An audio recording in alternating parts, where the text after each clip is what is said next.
Hello everybody, welcome to our YouTube channel maybe explain. তো আজকে আমরা যে মুভিটি এক্সপ্লেইন করতে যাচ্ছি সেই মুভিটির নাম হলো ক্যারি অন। মুভিটিতে একটি এয়ারপোর্টের কাস্টমার কেয়ারকে ব্ল্যাকমেইল করে অবৈধ মাল পারাপার করা হয়। প্লেনে তোলার আগ পর্যন্ত সে কি এই কাজটি আটকাতে পারবে? এই ঘটনাকে ঘিরেই মূলত এই মুভিটি করা হয়েছে। তো চলুন আর কথা না বাড়িয়ে মূল ভিডিওতে যাওয়া যাক। মূল ভিডিওতে যাওয়ার আগে আপনাদের সবাইকে বলছি যে আমাদের চ্যানেলটি যদি সাবস্ক্রাইব করে না থাকুন তাহলে আজই আমাদের চ্যানেলটিকে সাবস্ক্রাইব করুন। আর যদি ভিডিওটি ভালো লাগে তাহলে লাইক করতে একদমই ভুলবেন না। মুভির শুরুতে আমরা একটি লোককে দেখতে পাই আর তার নাম হলো অলিক। হাতে একটি ব্যাগ নিয়ে সে নার্সারিতে প্রবেশ করে। এখানে নার্সারির মালিক মূলত অবৈধভাবে একটি জিনিস এয়ারপোর্ট থেকে পার করে এনেছে। সে বলে যে এটি আনার জন্য আমার অনেক কষ্ট করতে হয়েছে, আমার কাস্টমার কেয়ার অফিসারকে দ্বিগুণ টাকা দিতে হয়েছে। এরপর সে অলিককে একটি চাবি দেয় এবং বলে যে নার্সারির পাশে গাড়ির ভিতরে রয়েছে। অলিক নার্সারির মালিককে টাকা দেবার পরই নার্সারির মালিকের মুখ থেকে রক্ত বের হতে শুরু করে এবং সেখানেই সে মারা যায়। নার্সারির মালিকের ভাতিজাও তখন নার্সারির ভিতরে ছিল। সে তার চাচাকে মৃত অবস্থায় পড়ে দেখার পর সে অলিকের দিকে আসতে থাকে। অলিক তার উপরও গুলি চালায় এবং তাকে মেরে ফেলে এবং নার্সারিতে তাদের লাশ সহ আগুন লাগিয়ে দিয়ে গাড়ি থেকে ব্যাগটি নিয়ে সেখান থেকে চলে যায়। এর পরবর্তী দৃশ্যে ইথান নামক একজনকে দেখানো হয়, তার সাথে তার স্ত্রী শুয়ে থাকে। তার স্ত্রীর নাম হলো নরা। নরা তাকে বলে যে তুমি ঘুম থেকে উঠে পড়েছ। নরা প্রেগন্যান্ট ছিল। তারা ঘুম থেকে উঠেই তাদের কাজের উদ্দেশ্যে রওনা দেয়। নরা এবং ইথান একই একাডেমিতে কাজ করত আর ইথান মূলত এয়ারপোর্টের কাস্টমার কেয়ার ছিল। ইথানের ছোটবেলা থেকে স্বপ্ন ছিল তার পুলিশে চাকরি করা। সে অনেকগুলো ইন্টারভিউ দেওয়ার পরও সে পুলিশের চাকরিতে টিকেনি। ইথান নরাকে বলে যে আমরা অনেক ভাগ্যবান, এই কিসমিসে আমাদের বাচ্চা হতে যাচ্ছে। ইথান এয়ারপোর্টে এসে দেখে যে তার কাজে অনেক দেরি হয়ে গিয়েছে, তাই সে তাড়াতাড়ি কাজে যেতে থাকে। কাজে যাবার পরেই তার কাস্টমার অফিসারের সুপারভাইজার তাকে বলে যে তুমিও এসেছো, তাহলে এত দেরি করে? তাদের সামনে তখন টিএসএ চেকার অফিসার এসে বলে যে হাতে থাকা লাইট পেনটি দিয়ে কিভাবে টিএসএ কাগজটি চেক করবে আর তাদের যদি কোনো সন্দেহ হয় তাহলে তাকে ডাকতে পারে। এটি বলেই সে সেখান থেকে চলে যায়। এরপর ইথানের বন্ধু ইথানকে বলে যে আমি তোর 2 মাস পরে এখানে জয়েন দিয়েছি, তাও আমার 2বার প্রমোশন হয়েছে, তুই চেষ্টা করে দেখ প্রমোশন আনতে পারিস কিনা। ইথান তখন তাদের কাস্টমার কেয়ারের সুপারভাইজারকে বলে যে তাদের প্রমোশন করিয়ে দিতে। সে তাকে না করে দেয় এবং বলে যে অলস লোক আমার একদমই পছন্দ না, আর তুমি এই চাকরিটি পছন্দ করো না, তুমি এই চাকরিটি ছেড়ে যেতে চাও। ইথান তখন বলে যে আমি এই চাকরিটি ছাড়ছি না, তাও আমাকে প্রমোশন করিয়ে দিন। সুপারভাইজার তখন বলে যে এটি মিথ্যা বলেই সে একটি রুমে চলে যায়। ইথানও তখন সেই রুমে চলে আসে এবং বলে যে আমাকে একটি সুযোগ দিয়ে দেখেন, আমি জেসুসের থেকেও ভালো কাজ করে দেখাবো। জেসুস মূলত ইথানের বন্ধুর নাম। ইথান আরো বলে যে আপনি সত্যিই বলেছিলেন, আমি এখান থেকে যেতে চেয়েছিলাম কিন্তু আমি চিন্তা করে দেখেছি এই জায়গাটি আমার জন্য ভালো হবে। জেসুস তখন সুপারভাইজারকে বলে যে ইথানকে আজকে আমার জায়গায় চেকপোস্টে বসান এবং আমি ইথানের জায়গায় আজকে কাজ করব। ও যদি ভালোভাবে কাজ করতে পারে তাহলে ওর প্রমোশন করিয়ে দিন। এর পরবর্তী দৃশ্যে একটি গাড়িকে দেখানো হয়। গাড়ির ভিতরে একটি লোককে বেঁধে রাখতে দেখা যায় এবং গাড়িতে থাকা লোকটি এয়ারপোর্টের সকল ক্যামেরাকে হ্যাক করে ফেলে।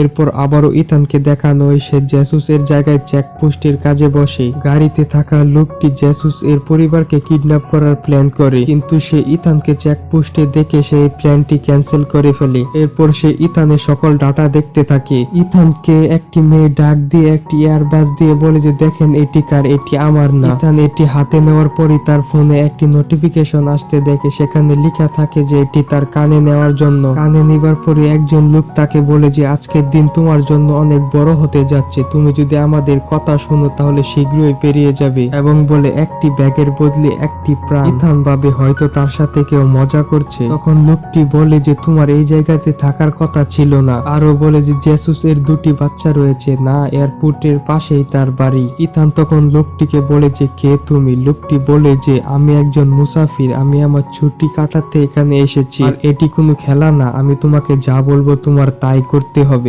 ইথান বলে তুমি কি আমাকে দেখতে পাচ্ছ? লোকটি বলে যে হ্যাঁ। ইথান তখন ইমার্জেন্সি পুলিশকে কল দিতে যায়। লোকটি তখন ইথানকে বলে যে যদি কলটি না কাটো তাহলে স্নাইপারের টার্গেট তোমার স্ত্রীর মাথায় রয়েছে, 1 সেকেন্ডে মাথা উড়িয়ে দিব, তুমি তোমার ফোনটি ডয়ারে রেখে লক করে আসো, তুমি যদি কথা শুনো তাহলে তুমি আর নরা ঠিকভাবে বাড়িতে যেতে পারবে। এরপর একজন মহিলা পুলিশকে দেখানো হয় ওই নার্সারিতে আসে তদন্ত করার জন্য। তারা সেখানে প্রুফ হিসাবে একটি পুরা ঘড়ি পায় আর ঘড়িটির গাড়ির ভিতরে একটি রেকর্ডার ছিল। অফিসার তখন বলে যে এই ডিভাইসটি 72 ঘন্টা পর্যন্ত রেকর্ডিং করতে পারে। এরপর আবারও এয়ারপোর্টের দৃশ্যকে দেখানো হয়, যেখানে সবাই এয়ারপোর্টের লোকেদের চেকিং করছিল। ইথান তখন অনেক ভয় পেতে থাকে। কলিং এ থাকা লোকটি তখন ইথানকে বলে যে তুমি এত ঘাবড়িয়ে আছো কেন? তুমি যদি ঘাবড়িয়ে থাকো তাহলে তোমারও সমস্যা, আমাদেরও সমস্যা, আর নোরাত তো আরো বেশি। ইথান তখন বলে যে আমি কিভাবে ঠিক থাকবো? লোকটি বলে যে বন্দুকের বিষয়ে চিন্তা করা বাদ দাও। গাড়িতে থাকা লোকটি তখন ক্যামেরাতে দেখতে পায় যে ইথান ঘড়িটি দিয়ে একটি ভয়েস পাঠাতে যাচ্ছিল। তখন কলিং এ থাকা লোকটি ইথানকে বলে যে সেই ভয়েসটি বন্ধ করতে এবং ঘড়িটি মোবাইলের সাথে রেখে আসতে, আর বলে যে আমাদের আর বেশিক্ষণ লাগবে না, আমাদের লোকটি এখনই আসতে যাচ্ছে। এরপর আবারও মহিলা পুলিশটিকে দেখানো হয়। তার সাথে থাকা লোকটি তাকে বলে যে এই হত্যার পিছনে মনে হয় রাশিয়ানদের হাত রয়েছে। মহিলা পুলিশটি তখন বলে যে এটি রাশিয়ানদের কাজ নয়, অলিককে অনেক দিন যাবত পাওয়া যাচ্ছে না, হতে পারে এটি তার কাজ। এরপর আবারও ইথানকে দেখানো এবং সে কলিং এ থাকা লোকটিকে বলে যে তুমি একটি জঙ্গিবাদ। সে বলে যে আমি জঙ্গিবাদ না, আমি অন্যদের জন্য কাজ করে দেই। ইথান বলে এর মানে? সেই লোকটি বলে যে ক্লায়েন্টের কাজ। ইথান বলে যে এবার কি কাজ পেয়েছো? ওই লোকটি বলে যে প্লেনের ভিতর একটি ব্যাগ প্রবেশ করানো। ইথানকে তখন ওই লোকটি বলে যে তোমার বাবা কি বলে? ইথান তখন বলে যে তুমি তো সবই জানো, তাহলে এটিও বলে দাও। সে বলে যে তোমার বাবা একজন সিকিউরিটি ছিল এবং তোমার ইচ্ছা পুলিশে চাকরি করা। ইথান বলে মনে হয় এটির যোগ্য আমি না, শেষ পর্যন্ত গিয়েও ফেল হয়ে গিয়েছি। লোকটি বলে যে আবারও অ্যাপ্লাই করনি। ইথান তখন বলে যে আমার বাবারও অনেক ইচ্ছা ছিল পুলিশে চাকরি করা, এখন জানো সে কি করে? তুমি তো জানোই। তারপর সে বলে যে হ্যাঁ জানি, সে এখন ট্যাক্সি চালায়। এরপর ইথান একটি লোকের চেক করতে টিএসএ চেকিং অফিসারকে বলে। এরপর টিএসএ চেকিং অফিসারের পাশ দিয়ে একটি লোককে যেতে দেখা যায়। সেই লোকটি আর কেউ ছিল না, সে হলো অলিক। আর ইথানের সাথে সে এতক্ষণ কথা বলছিল। এর কিছুক্ষণ পর অটোমেটিক টিএসএ চেকিং অফিসার মাটিতে পড়ে মারা যায়। অলিক তার পকেট থেকে টিএসএ কাগজটি নিয়ে যায়। অলিক তখন ইথানের সামনে এসে বলে যে সে তোমার বন্ধু ছিল না। ইথান বলে যে তুমি তাকে মেরে ফেলেছো। অলিক বলে যে আমি তোমাকে নিয়ম বলেছি, তোমার জন্যই সে মারা গিয়েছে। আরো কাউকে মারতে চাও? নোরাকে। অলিক তখন সেখানে গোপন কিছু লেখা দেখতে পায়, যেখানে লেখা ছিল যে একজন স্মাগলার তার সাথে ব্ল্যাকমেল করছে, এবং ইথানকে বলে যে এসব কেন লিখেছিলে? অলিক ইথানকে তখন বলে যে দেখো দুনিয়া এরকমই, কিছু লোক হুকুম দেয় আর কিছু লোক তা মানে, তুমি শুধু নোরার কথা চিন্তা করো। আরো বলে যে কিছুক্ষণ পর লাল ক্যাপ পরা একজন লোক আসবে, তোমার কি করতে হবে? ইথান বলে যে কিছু না। অলিক বলে যে ঠিক বলেছো। এরপর অলিক সেখান থেকে চলে যায়। ইথান তখন এসে দেখতে পায় যে তার জায়গায় আবারও জেসুস বসে পড়েছে। ইথান তখন সুপারভাইজারকে বলে, সুপারভাইজার বলে যে দেখো আজকে অনেক ভিড়, তোমাকে অন্য একদিন সুযোগ দেওয়া হবে এবং তোমার প্রমোশনও করানো হবে। অলিক তখন ইথানকে বলে যে দেখো তোমার বন্ধু চেকপোস্টে বসে রয়েছে, তুমি কি তাকে সরাবে নাকি আমি তাকে সরিয়ে দিব? ইথান তখন কফিতে মদ মিশিয়ে জেসুস এর কফি সরিয়ে সে মদ মিশানো কফিটি তার কাছে রেখে আসে। সুপারভাইজার তার কফিতে মদের গন্ধ পেয়ে বলে যে ডিউটির সময় এসব, এবং তাকে চাকরি থেকে বের করে যায় এবং ইথানকে চেকপোস্ট সামলাতে বলে। তখনই ইথান সামনে লাল ক্যাপুলা লোকটিকে দেখতে পায়। সে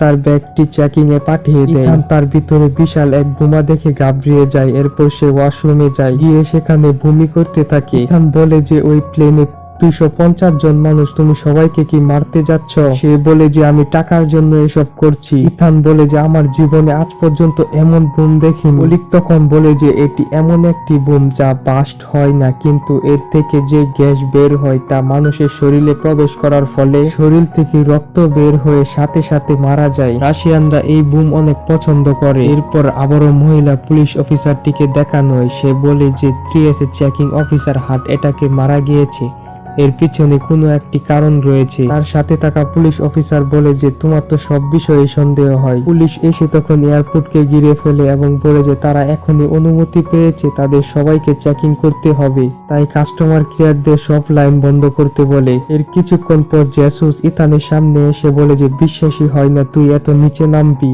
কারণ তার জন্য জেসুসকে চাকরি থেকে বের করে দেওয়া হয়েছে। ইথান বলে যে আমি আবারও সবকিছু ঠিক করে দিব। জেসুস বলে যে দ্বিতীয়বার আমার সাথে কথা বলবি না। এরপর দেখা যায় যে লাল ক্যাপ পরা লোকটিকে সুপারভাইজার চেকিং এর জন্য নিয়ে যাচ্ছিল। অলিক তখন বলে যে তাকে কেন চেকিং এর জন্য নিয়ে যাচ্ছে, জানি না কি করেছে, কিন্তু আমি জানি এটি তোমারই কাজ। ইথান মূলত টিএসএ চেকিং কার্ডের মাঝে এই ব্যক্তিটির নাম লিখে দিয়েছিল। ইথান তখন বলে যে আমার হাতে আর কোনো রাস্তা নেই। এটি বলেই সে দৌড়ে দ্রুত নোরার কাছে চলে যায়, কিন্তু ইথান যাবার আগে গাড়িতে থাকা লোকটি স্নাইপার দিয়ে নোরাকে টার্গেট করে। অলিক তখন ইথানকে বলে যে যদি তুমি মুখ খোলো তাহলে 3 সেকেন্ডের ভিতর নোরার মাথা উড়িয়ে দিব। ইথান কোনো উপায় না পেয়ে নোরাকে বাঁচানোর জন্য সেখান থেকে চলে যায়। এরপর ইথান আবার ওয়াশরুমে যায়। অলিক তখন ইথানকে মারতে থাকে। মারামারির সময় ইথান অলিকের পকেট থেকে বন্দুকটি বের করে অলিককে বলে যে ওই লোককে বলো স্নাইপার সরাতে। যখন আমি জানতে পারবো যে নোরা ঠিক আছে তখন আমি তোমাকে পুলিশের কাছে নিয়ে যাব। অলিক তখন ফোনটি বের করে বোমটি অ্যাক্টিভ করে দেয়। 10 মিনিট পর বোমটি বাস্ট হয়ে যাবে। এরপর বলে যে আমি বাদে এই বোম কেউ বন্ধ করতে পারবে না, আর এই বোম যদি বন্ধ না হয় তাহলে এয়ারপোর্টের সকল মানুষ মারা যাবে। আমি যা যা বলবো তা যদি তুমি করতে পারো তাহলে এই বোমটি আনঅ্যাক্টিভ করতে পারবে। ইথান তখন সেই বোমটির কাছে যায় এবং বন্দুক হাতে নিয়ে সুপারভাইজারকে বলে যে এই ব্যাগ থেকে দূরে থাকুন। অলিক তখন ইথানকে বলে গুলি চালাতে, কিন্তু ইথান চালাই না। লাল ক্যাপ পরা লোকটি তখন হাতের সামনে কলমটি দিয়ে সুপারভাইজারের গলায় ঢুকিয়ে দেয় এবং তাকে মেরে ফেলে, এবং লোকটি বলে যে আমার হাতে আর কোনো রাস্তা ছিল না, জেসিকে মেরো না। এরপর ইথান বুঝতে পারে যে তাকেও ব্ল্যাকমেইল করা হচ্ছে। এরপর ইথান অলিকের কথা মতো বোমটি আনঅ্যাক্টিভ করে। এরপর মহিলা পুলিশ অফিসারটিকে খবর দেওয়া হয় যে অলিকের সাথে এজেন্ট জন এলকোত জড়িত, আর জন এলকোত তখন অফিসারের সাথেই ছিল, সে গাড়িটি ড্রাইভ করতেছিল। এরপর অফিসার বন্দুকটি বের করে এবং বলে যে কে তুমি। সে তার কথার কোনো উত্তর না দিয়ে গাড়ির স্পিড বাড়িয়ে দেয় যাতে সে গুলি না চালায়, কারণ সে যদি গুলি চালায় তাহলে গাড়িটি অ্যাক্সিডেন্ট হয়ে দুজনেই মারা যাবে। কিন্তু তারা চলন্ত গাড়িতেই ফাইট লেগে যায়। ফাইটের কারণে তাদের গাড়িটি নিয়ন্ত্রণ হারিয়ে অ্যাক্সিডেন্ট হয়ে উল্টে যায় এবং মহিলা পুলিশ অফিসারটি অনেক কষ্টের পর ওই লোকটিকে মারতে পারে।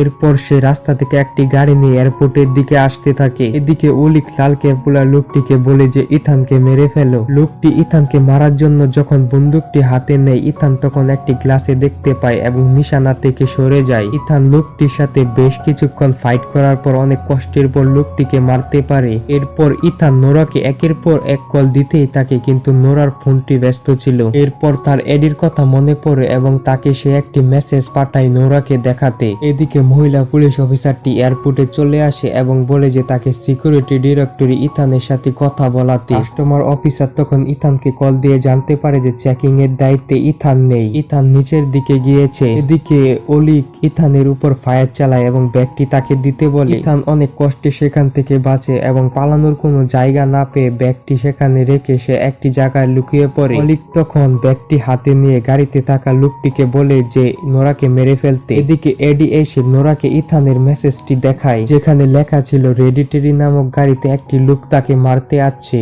তখনই নোরা সামনে সেই গাড়িটি দেখতে পেয়ে নোরা সেখান থেকে পালাতে থাকে। এদিকে পুলিশ অর্ডার দেয় যে টার্মিনাল 7 এর সকল প্লেন বন্ধ করে দিতে, আর ইথানকে মহিলা পুলিশ অফিসারটি ধরে ফেলে আর বলে যে তুমি আমার সাথে যাবে আর যা হয়েছে সব আমাকে বলবে। ইথান বলে যে এখনই আমার এখান থেকে যেতে হবে, না হলে আমার স্ত্রীকে মেরে ফেলবে। এটি বলেই সে অফিসারের উপর আক্রমণ চালায় এবং সেখান থেকে পালিয়ে যায় নোরাকে বাঁচাতে। ইথান তখন দৌড়ে নোরার কাছে আসে এবং গাড়িতে থাকা লোকটি বন্দুক নেয় তাদেরকে গুলি চালাতে, আর তখনই গাড়িতে কিডন্যাপ হয়ে থাকা লোকটি হাতের বাঁধন খুলে স্নাইপার দিয়ে ফায়ার করে সেই লোকটিকে মেরে ফেলে। ইথান তার সামনে এসে বলে যে তুমি জেসি নাকি। এরপর সে সেই লাল ক্যাপ পরা লোকটির কথা বলে এবং বলে যে সে কোথায় এখন। ইথান তখন সেই লোকটিকে বলে যে সে মারা গিয়েছে, সে তোমাকে বাঁচাতে অনেক কষ্ট করেছে। আর এদিকে দেখানো হয় অলিককে, সে প্লেনে উঠে পড়ে। নোরা তখন ফ্লাইট থামাতে বলে, কিন্তু ইথান না করে, কারণ ফ্লাইট থামালে সে বোমটিকে অ্যাক্টিভ করে ফেলবে। পুলিশ অফিসার অলিকের সম্পর্কে জানতে পেয়ে ফ্লাইট থামাতে যায়।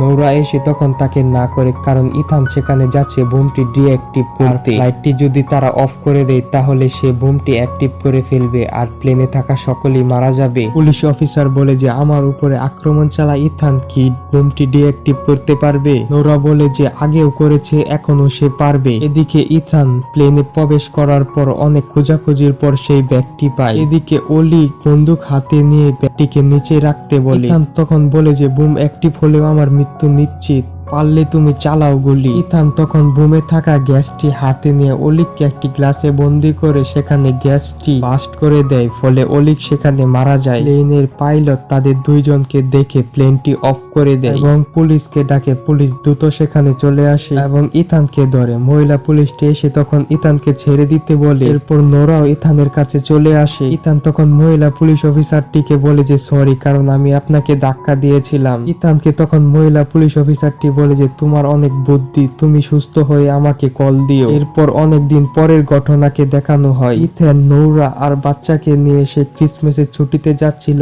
আর এখন সে পুলিশ অফিসার। এয়ারপোর্টে থাকা কাস্টমার কেয়ারকে একটি লোক বলে যে আর কত সময় নিবে চেকিং এ। ইথান তখন ওই লোকটিকে ডাক দিয়ে বলে যে তাকে তার কাজটি করতে দাও।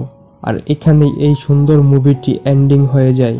ভিডিওটি সম্পূর্ণ দেখার জন্য আপনাদের সবাইকে অসংখ্য ধন্যবাদ। ভিডিওটি যদি ভালো লাগে তাহলে লাইক করতে একদমই ভুলবেন না, আর সাবস্ক্রাইব করে আমাদের ফ্যামিলির অংশ হয়ে যান, যাতে ভিডিও ছাড়ার পরে আপনার ফোনে নোটিফিকেশন চলে আসে।